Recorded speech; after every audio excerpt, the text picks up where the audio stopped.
Good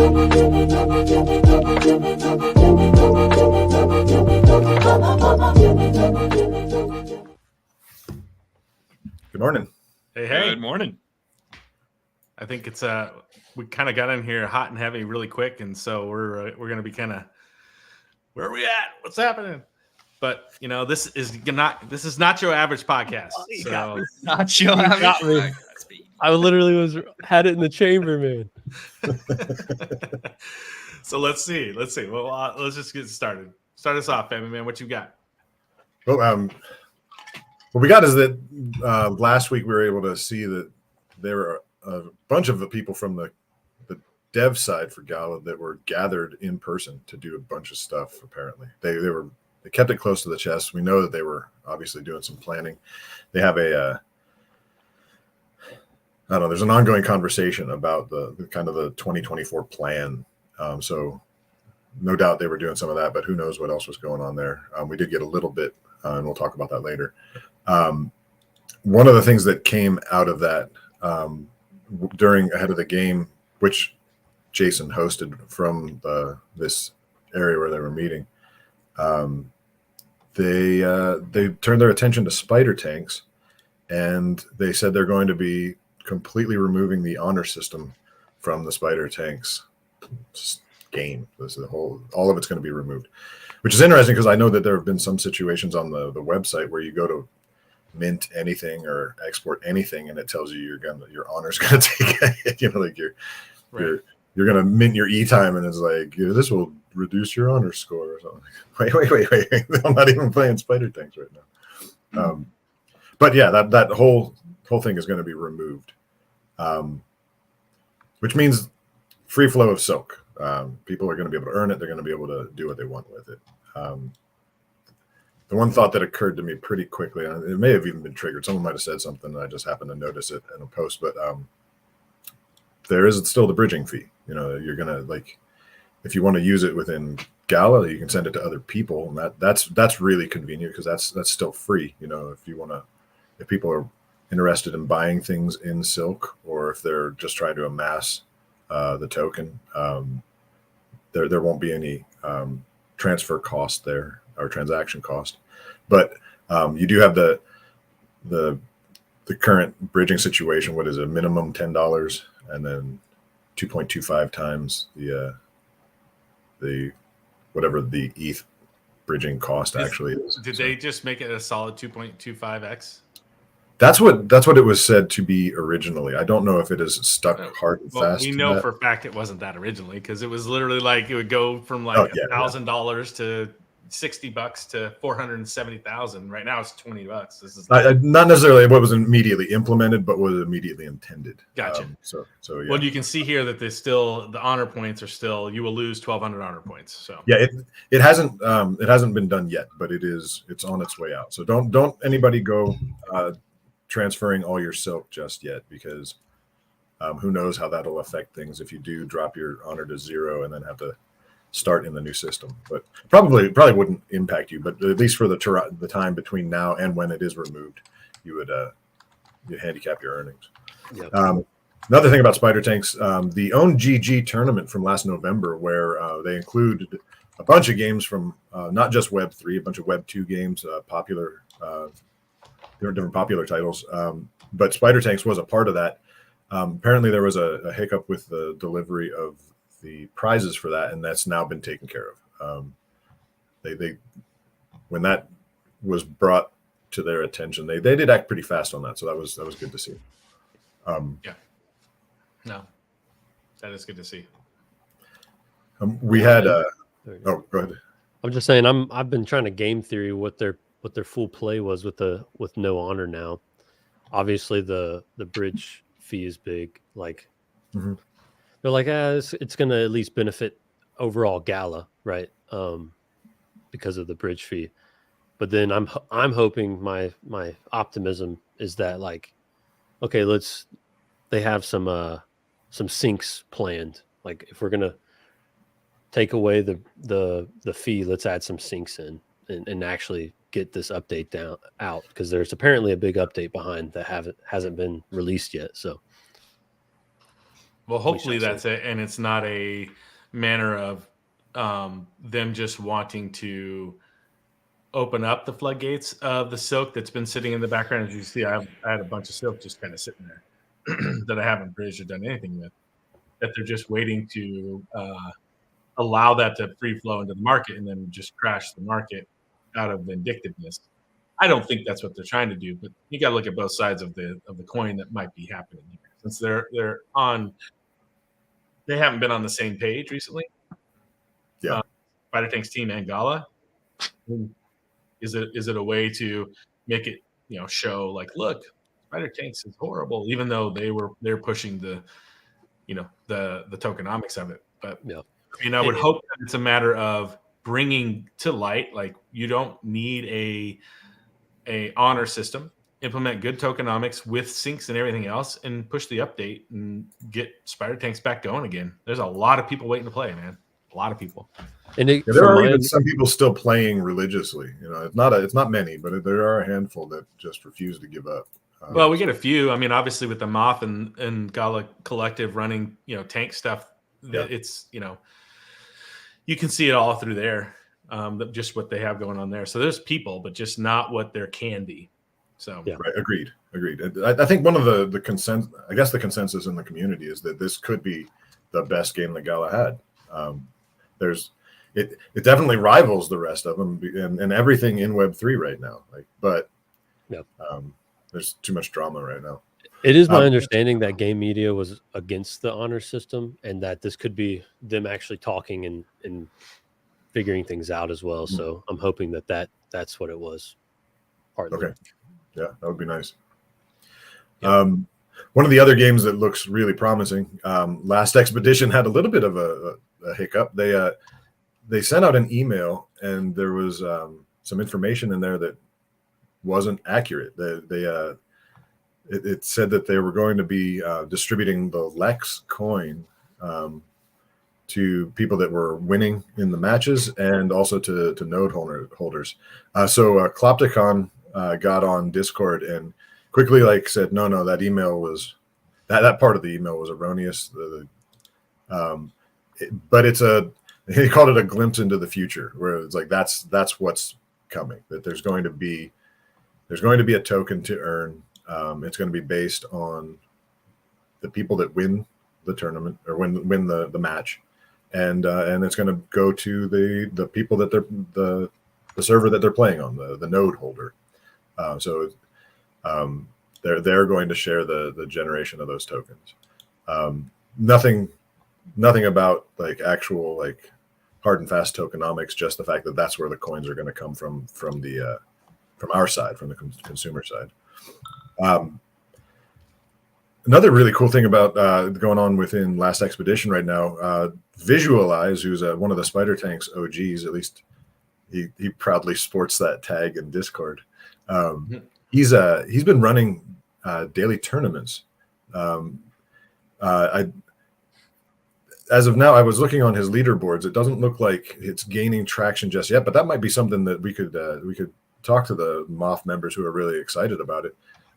He's doing it Monday through Thursdays are a free tournament, and then there's a buy-in for the Friday and Saturday at 500 Gala, and the Sunday tournament is a 1,500 Gala buy-in, and obviously the prizes increase for those. And I think I've seen that he's also doing something on the 31st. He's going to have the January championship for his tournament series, and I think what he's doing is he's kind of drawing some of the buy-in fees from some of those other ones in order to create a pool for that. But that one's going to be a free entry with some significant prizes as far as the number of Gala tokens that are going up. Day to day, you can win based on the number of people that are actually playing. The more people in, the more the earnings are. But he's been doing it for since the 11th of January, as far back as I could see it. Is that Visualize? Is that what you? Yeah. He's been a grinder. He's been doing all those tournaments for so long. So about as long as we have. I need to reach out to him and figure a way to connect. So yeah, we started seeing some consistent posting of it in the last expedition Discord. Within the past 2 weeks, he's been really letting people know about it. He's not the only one in the community. I mean, obviously the Gala Collective is a third-party community member build, but we also had someone else who was up to something, and Classy, Jesus Martinez, he got together with Jake Hammond, and they made Champions Arena Hub, which is a bit of a it's like a wiki. It's at least definitely a cool tool for people that want to like understand what's going on within Champions Arena. It gives a breakdown of the different champions, gives you an understanding of the estates, and the shop tab there. Actually, it's not their shop. It actually shows you what goes on within the shop in the game, which is really helpful because you can kind of get a clear picture of what you're doing with your in-game currencies, whether the database ones or the gems you had to pay for or whatever. It looks really good. Yeah, they did a really nice job. It'd be great if either, I mean, like this information is really not only useful, but needed amongst when you're immersing yourself in a game ecosystem like Gala with all the different games coming out, each with their own structures of, potential earnings and like the way, I mean, they're so individualized. Having this information is crucial. I would love to see either Gala really start supporting these people putting this information together in terms of whether that's something as simple as a shout out, like, hey, you guys are doing great work. Like, this is awesome. This helps our ecosystem. Like, thanks for doing this. Or, some sort of, actual help on the back end, helping people start to provide this type of information if they're not going to do it themselves. Right. Without trying to like betray too much of what happens in gold. And I know that that's something that's supposed to kind of be kept quiet, but there had been some drama recently, and Bitbender came to Classy's defense in regards to like because there's a lot of accusations against people that are content creators for Gala, and he was Classy never got paid by Gala, right? But he was being accused of shilling and abusing and just taking advantage of an opportunity. And I mean, if you look at it logically, he played Spider Tanks, and he played it very, very well. And everyone that was playing Spider Tanks was doing it because you could make money doing it. There were some people playing for fun, but by and large, we all knew that it was an earnings enabled game. So that's why people were there. Just because he's better at it than other people and earning more than other people, someone tried to spin that as something nefarious, and then they tried to essentially like undermine his character. And Bitbender actually came to his defense and made a couple statements about how he has done really, really cool things for the Gala community. And this is obviously that's good. I like to hear that. Yeah. Yeah. I mean, I've met Classy's a great guy. I met him when we were down in Consensus this past year, down here in Austin. I mean, he's doing things for the right reasons, and so I'm glad to see that. Some people don't like the way he comes off on his videos, which is fine. But he's cracked. He's essentially cracked the algorithm of how to get followers, and that's what you gotta put the O face on. That's what content creators do. Yeah, exactly. Right? I mean, I am not posing with a nacho average O face.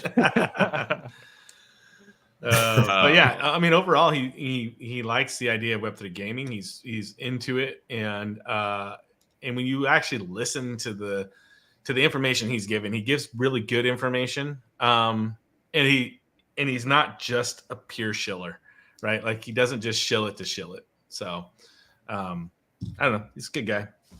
Yeah, he wants to build. He wants to build his channel, and he wants to help Gala build what they're building. Because if it works for everybody. This is still a great opportunity, and so that's what the Gala Collective's doing. We want to build something awesome that can help prop up or just work hand in hand with what Gala's building. Exactly. Yeah, thank you. Yeah, we'll move it on. Getting back on point. One other thing for Champions Arena, there was Nephilim Haas did put out a survey link. He's always been really active about making sure to get that information. It's just one of those brief 2-minute surveys, easy to click, get through. But this one is specifically about like, what do you think of it now that it's been out for a while? He's looking for community sentiment on the game, and whereas some people the suggestion box drops right into the trash can, I can tell you for sure that Nephilim Haas is reading these. He's really scouring them for information. He doesn't have the authority to make changes, but he definitely passes information on so that the people that can make those changes know exactly what the community has to say to him. And he filters it a little bit more than we do. Probably a lot less dramatic the way that he presents the information, which might get better results, honestly. Probably. Walking Dead released a new update last week. This one's not the reset. It was an update for the current build. It did have a bunch of tuning, bug fixes, and other like quality of life upgrades. One of the things is that people can now, if they find something like a can of corn or some other edible item, they, instead of having to run it to a salvager and break it into its component pieces, they can actually like crack into that and eat from it right now. That was just this is a little thing, but it can be can be helpful when you're out running around and you don't want to. And say you run out of the food that you've crafted at a station, you can use that to give yourself at least a little bit of a buff while you're still grinding. We still don't have an exact date on when the reset is going to happen, and the longer they wait, the closer Dark Rift gets to 100. So, at this point, they should just wait. They should just reset once he hits it. They should just be like, "Hey." That would be incredibly generous of them, because he has a total vision for this, and he's going to get there. He'll get there regardless. He's even got a game plan for the reset. It's beautiful to listen to him, hear what he's saying. Jason Hughes gave his Friday Miranda's Tech update. Again, lots and lots of stuff. He said they've done a lot of work on voice chat. He did that specifically. In fact, he worked on a lot of that over his Christmas break. The man is just unstoppable. They're working on exemplar deployment, the way that the characters actually get into the game. Smarter NPCs. Now, we've been hearing a lot about the way that the NPCs are going to react. This time around, they were focusing on NPCs noticing something when they already have something that they're working on. Like, so kind of a more of an awareness kind of thing, which is also really scary to think about, that we have aware AI working against us in a game. It's the end of the world. Kind of. No. The beginning of the end. And apparently the cemetery system, the bones of it are there. They have the loop is completed now. They need to polish it up. But you have what Jason is calling the purgatory zone, where you just stay there and craft.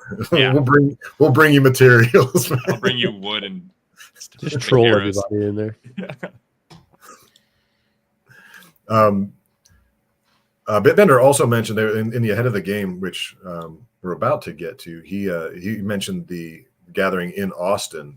There were a bunch of people there, as I said, and he and I think Adam Price actually triggered it. He said that he wants to be there at the Austin meeting of the minds, and probably also the gathering, the Miranda's Tavern beer fest thing. But Bitbender said he might also be there. So who knows who all is actually going to make it to that event.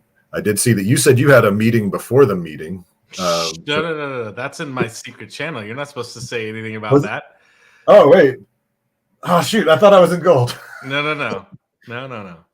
So we know that you're helping to make this all happen. So that we'll just leave it at, he's one of the instrumental people to kind of prop this up.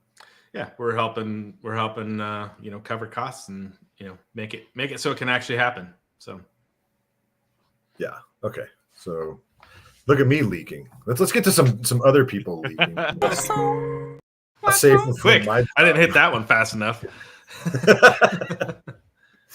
So it was the 34th ahead of the game episode. Anita was there with Bitbender, and it fell back on the classic one. They didn't have any interviews this time, but it was the game updates and then question and answer. I'm going to skip ahead as far as like what we were doing with what they were doing with the games, because they kind of mentioned a bunch of things without giving any updates. The last expedition is out there. Here's a picture of a shotgun.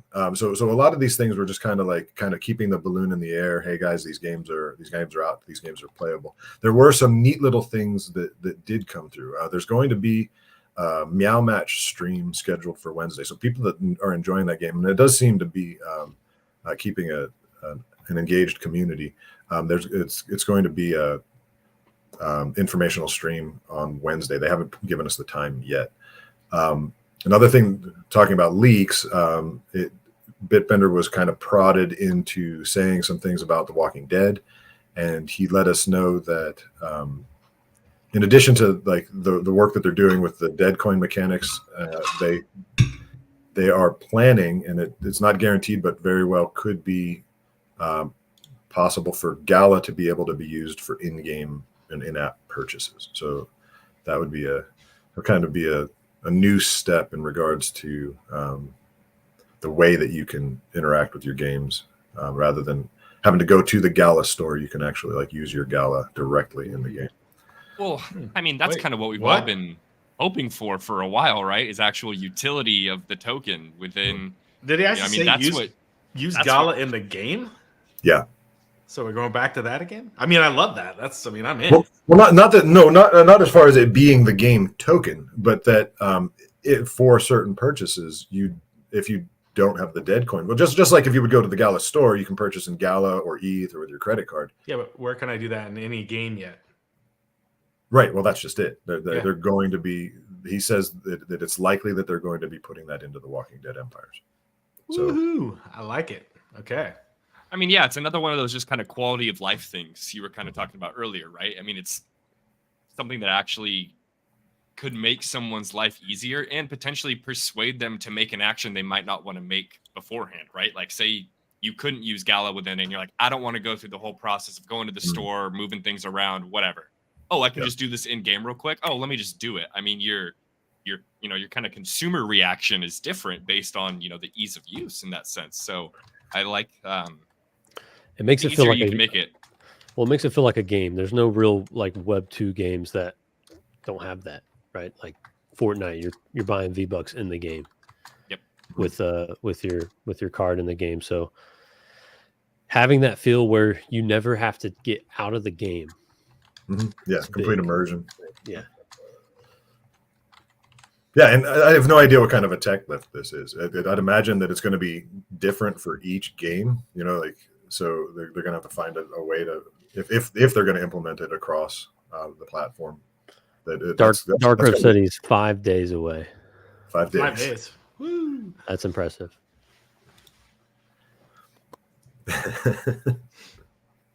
So he's not your average Walking Dead player. Oh, that's for sure. Oh. No more.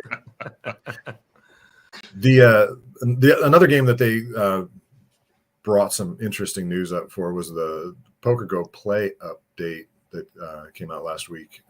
There's now a quick play button that if you want to actually choose your tables, it's just like a little button at the base of that. But usually you'll just hit the quick play and it'll launch you into a table.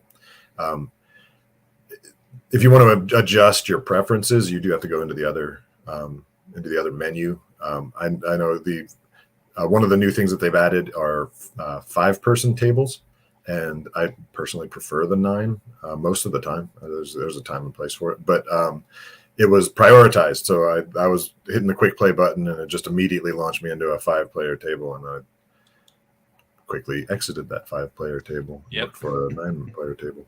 And I'm assuming there's no option right now to preference your quick play options, right?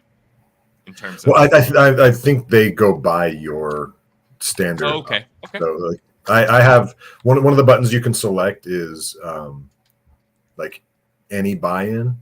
Now they did release 2 new tables. It's a 2 million and 5 million max buy-in table, and those are they have a minimum buy-in at those tables because the blinds are so high. So in order to get there, either you have to have been doing incredibly well all along, or you have to grind your way up to the point where you have what it takes to get onto that table. You can also just buy chips from the store. That's another way to get in there and play with the high rollers. But in conjunction with this, and this is something that I didn't see a lot of chatter about, other than like at the moment of, people were like, "Did he just say Did you just say poker?" He's they're planning something that for the top players across the Gala Games platform, across the ecosystem. They're going to send out invitations to people who are doing well in these games to a poker tournament in Las Vegas at the Poker Go studio. And they said they're going to televise it. I don't know if televise means like stream it on YouTube or whatever, but like, so this is something that for those of us who have been playing a lot and seeing some success within these games, whether it's been substantial in regards to the tokens we're earning or just being good at a game, something like Last Expedition that doesn't even have earnings right now, something like The Walking Dead where it's just a playtest. We could see some people getting invites to this, and personally that would be a lot of fun. Well, and that's what really starts to prop the game up, especially, in that esports side, right? I mean, think about all of the Web 2 games that have competitions, like massive competitions that they'll sell out. I mean, there was one there's like a Austin arena, like that's a gaming arena. Like that's all it is. Like they sell out. Like there's like 10,000 seats there or something. It's insane. Like, nice. People want to watch, these competitive style games. So, whether it is something like, oh, you get to go play a real poker game with, some instead of this online version, or if it's, hey, we're putting together a Last Expedition tournament where you're going to be playing, your LAN partied in a physical space. I mean, that gets people really excited. It honestly kind of shocks me how much people watch those. In terms of people really like it. So, I mean, I think it's a great way to. There's a bunch of those actual dedicated gaming arenas popping up in Europe and a lot of countries. It just hasn't quite hit America right now. And it's a lot of the best esports players are in European countries, and it's slowly getting to America. I guess we're still on kind of more traditional sports. But the shift is definitely coming. Like the smaller arenas are popping up right now in America, but then I can see them getting pretty big as games grow. So, yeah. Legends Reborn did get a shout out. They apparently have finished up most of the art. The art itself is done, and one of the features they're working on right now is the leaderboard, making sure that that's accurate and pretty. And so I'm not sure. Apparently, it seems like the leaderboard would be a simple, like just reporting of database information, but it may be something that's because it's tied to the earnings for the game or whatever, that they have some stuff that they really need to like code into it. Also, Legacy, which has been quiet since before the holidays, we don't know what is coming, but they did mention that there's an update coming out that's going to have some UI improvements. It's going to give more keys to land holders. So they're going to be able to have more people on their land, which means that the player base is going to be able to grow. There's more people that'll be able to come into the game. But nothing specific on dates or times of when that update will happen or when we'll get a play test from Legends Reborn. Much of the rest of the show, though, was spent focused on what was going on wherever it was that they were gathering. It was undisclosed, and at first there was just some kind of banter between back and forth between the rooms, And then Chair Bandit kind of like snuck his way in and sat down next to Bitbender, and then all of a sudden it was just this flood of bearded men that showed up, and they all hung out and talked about like stuff. There was a lot of banter, a lot of stuff to filter through, but some of the things that did come out there, that there's plans for not just like a hackathon or a couple, but like apparently a lot of hackathons. Some of them like on location, in person kind of hackathons, and then also online hackathons where they're going to be putting Gala Chain through its paces, I guess, and seeing what people can do with what they're making available to the public. Again, no timetables, just kind of a picture of what we're headed towards. Also, Mark Skaggs was there. He's the Sage Maker in Discord. He was able to get word directly from the team with the Townstar / Common Ground World nodes, and they should be tokenized by the end of January. So that's right around the corner. And then once those are tokenized, we'll see the process for. Yeah, you're muted. You're muted. Did you say end of January? Yeah. Oh. Yeah.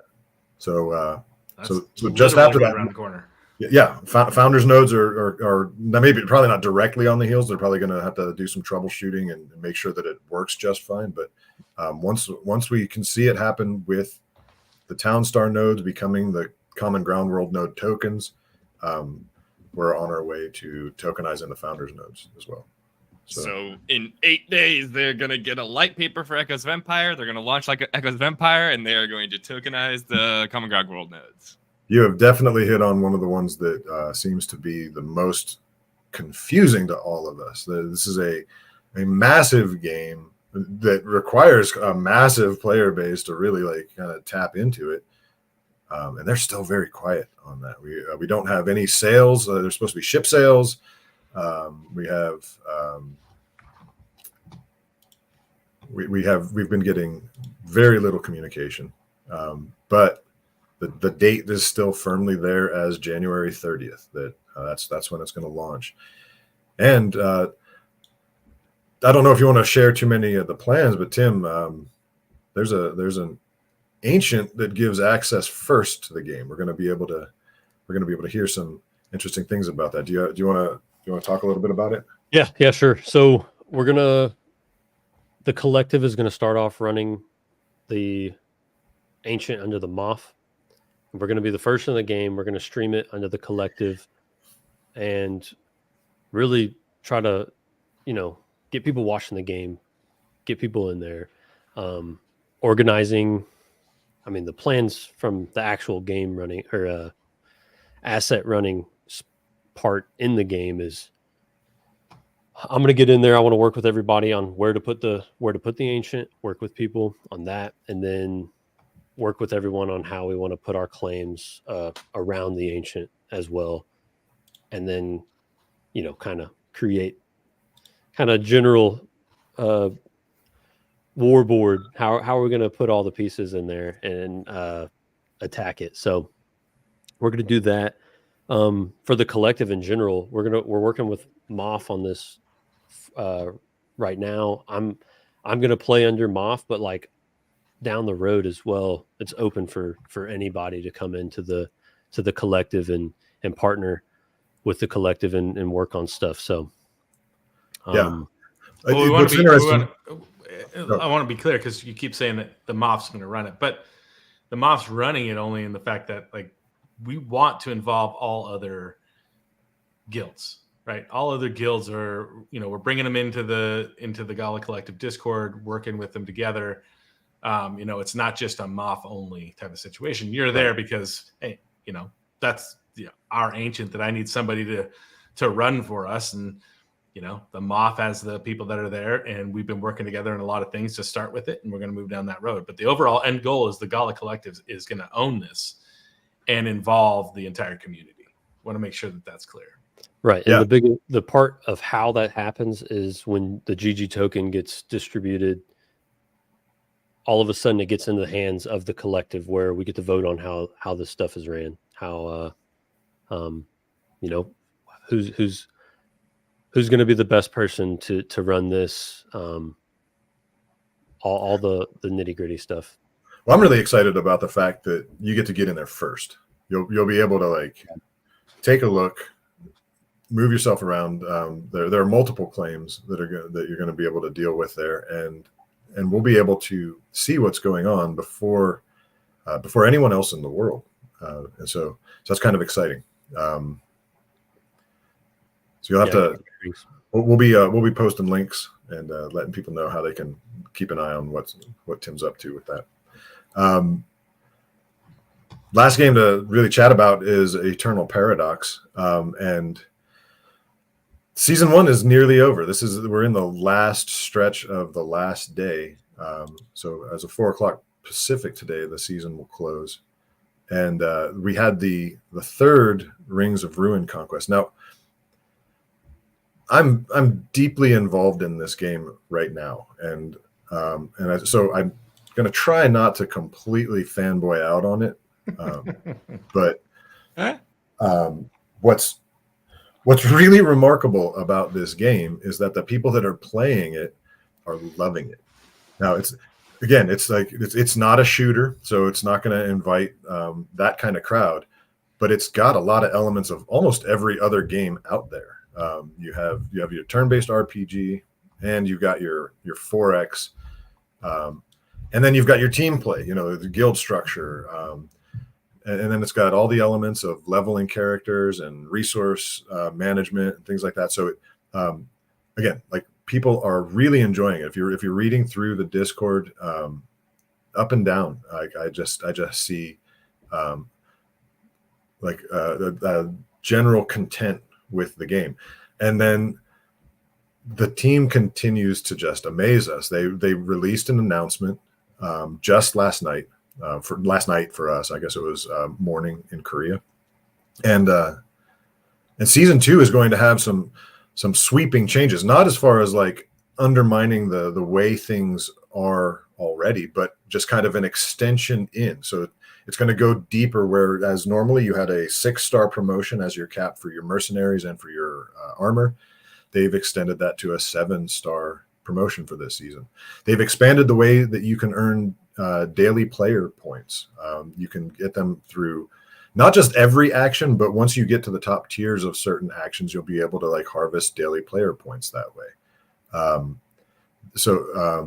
Again, and you'll be able to harvest from massive grinding as well. Like if you're out hunting and gathering things like wheat and iron and energy, those things are going to be reflected in your daily player points earnings. Now, what's neat about the daily player points earnings is that's what gets you e-time.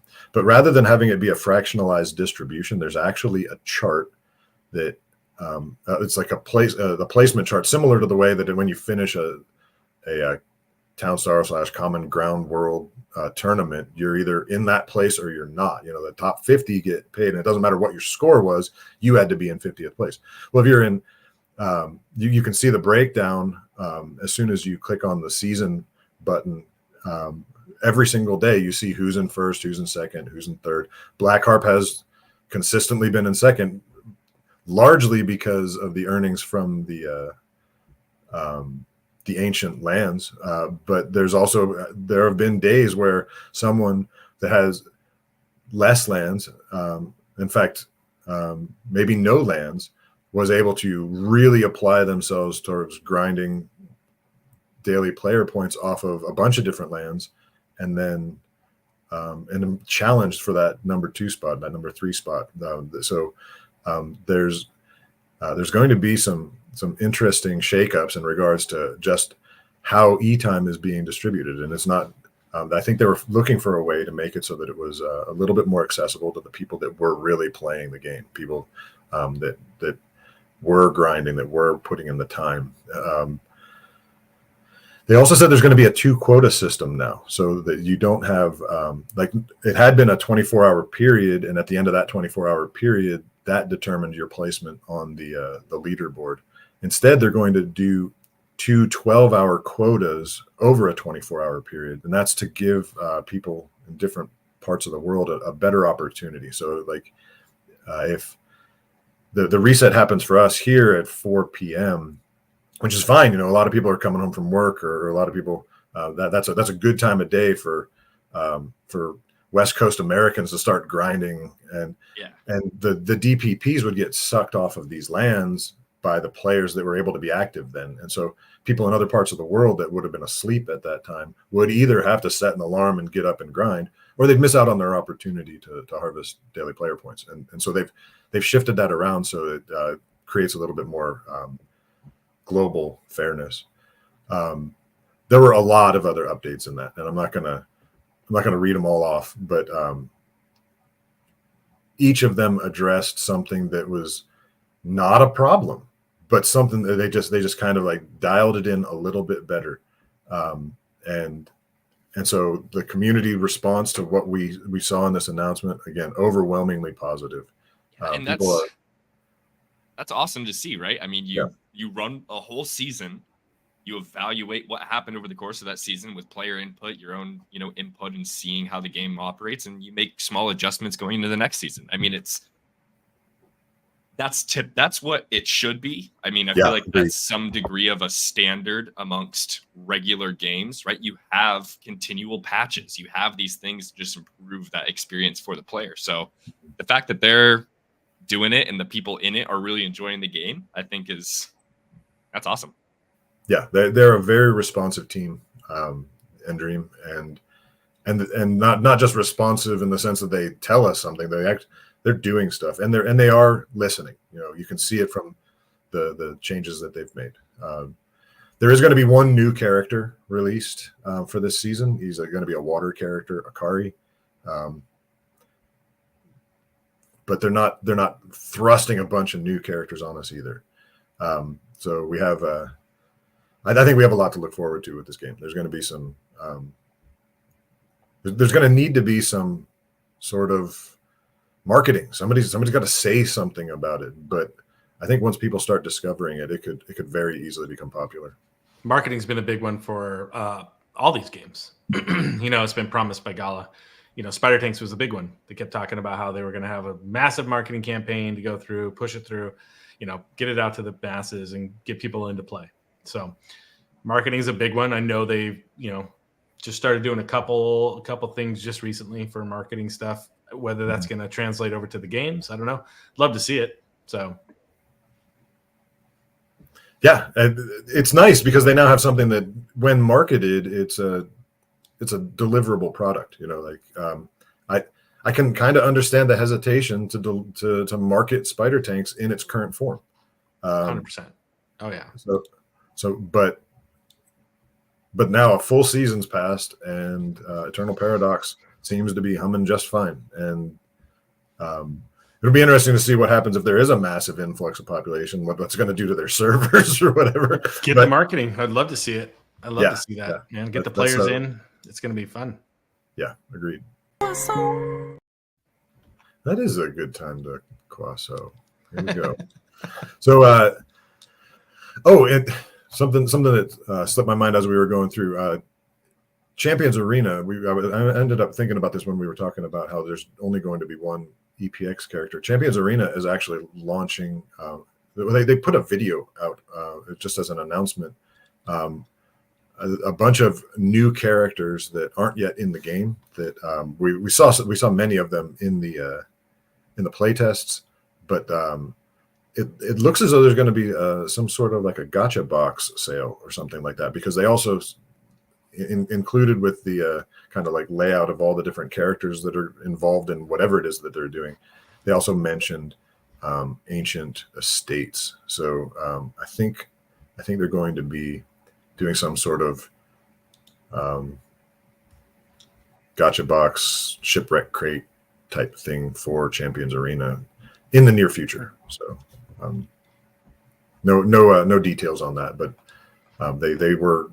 I mean, they went so far as to make an actual animated video for it, so they're hinting at something pretty directly. Nice. Yeah. Cool. So who wants to go to Vegas and play some poker? I mean, are any of us like qualified? I'm hoping I only have some top 10 finishes in Common Ground World. And I haven't played near enough. I haven't played. Qualifier.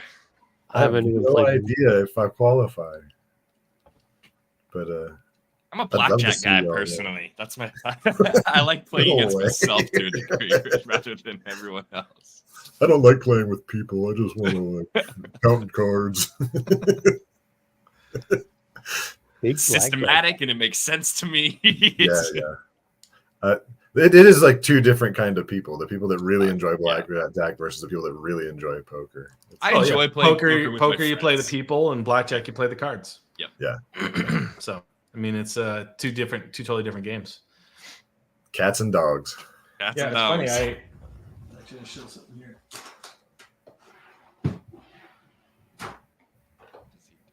I can remember where it's at.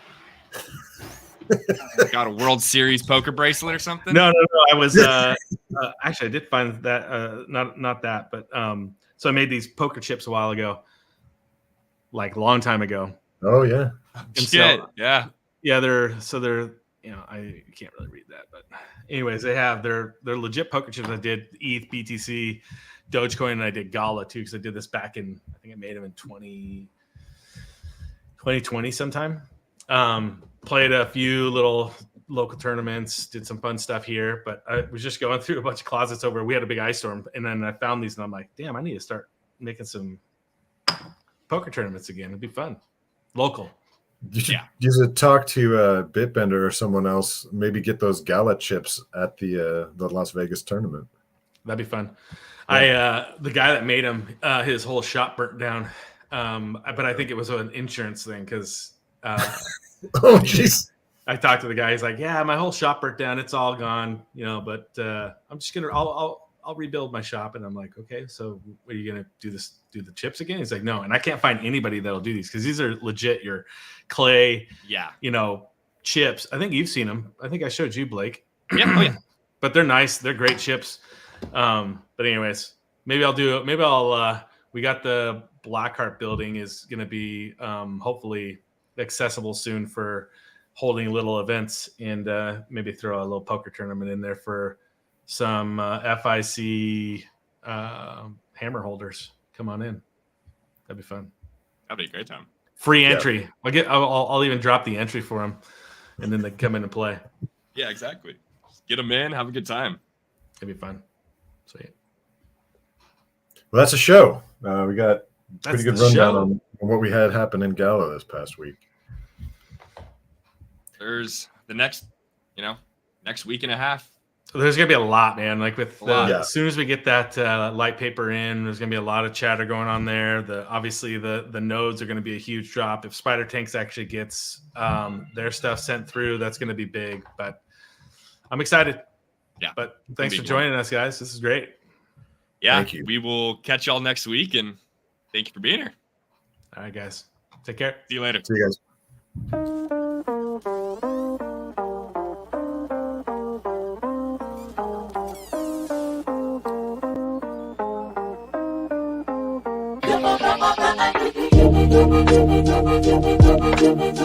Thank you.